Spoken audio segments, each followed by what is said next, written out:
É, primeiro, Edu, a gente também não pode tirar o mérito da equipe do CRB.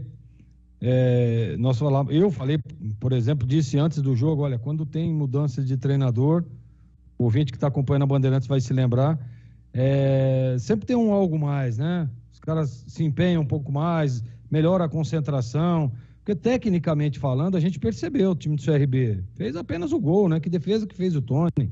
O CRB não chegou, não conseguia evoluir, você acabou dizendo agora aí, que o CRB não conseguia ficar com a bola, e é exatamente isso, muita dificuldade técnica, né, da equipe do CRB, mas defensivamente, né, deu um show no Guarani, porque em alguns momentos, fazendo a leitura aqui do jogo, o CRB estava com uma linha de 5 atrás, né, espetando uma outra linha mais adiantada de 4 e apenas um jogador na frente para tentar um contra-ataque o outro ali. Então a marcação, né, a postura defensiva do CRB dificultou demais para o Guarani.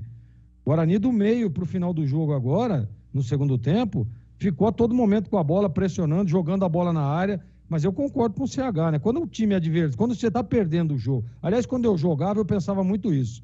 Estava ganhando, sofrendo pressão e o time adversário começava a chuveirar a bola na área, eu falava para os caras, ó, tá controlado, tá tudo certo, nós vamos ganhar. Porque não adianta, pô, você viu lá a zaga, o tamanho da defesa dos caras, o Anderson, né, o Alemão, o próprio Diogo Silva, que foi bem no jogo, para mim foi o homem do jogo, o goleiro do CRB, então não adianta você ficar chuveirando a bola toda hora. O Guarani não tinha, por exemplo, um Bruno Mendes, que é um cara que tem presença diária, o Derek é característica diferente, joga por ali, mas é mais leve, né, flutua, não é um jogador de referência, que você pode ficar cruzando a bola toda hora lá, que ele vai meter a bola na rede. Então é complicado. Se você tem uma estratégia para tentar ganhar o jogo, vai até o fim na estratégia. O Guarani mudou totalmente. As substituições não surtiram efeito, né? Os jogadores não entraram bem.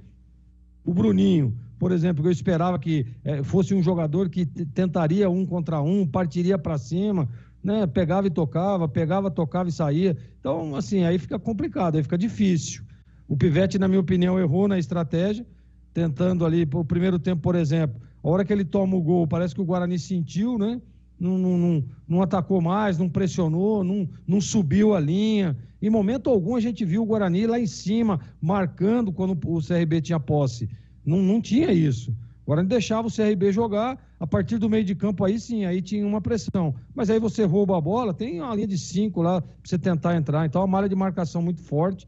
O Guarani foi derrotado em casa, né? Durante a semana, me parece que foi o Tony, né, que falou, nós estamos 3 jogos sem perder. E agora? E agora com essa derrota? Agora 4 são 4 sem ganhar. Isso. Então, assim, essa é a leitura que tem que ser feita. Então, Edu, eu acho que o Guarani realmente não jogou bem, não estava numa tarde inspiradora, mas erro na estratégia. Errou na estratégia, vai ser castigado como foi o Guarani hoje no Brinco.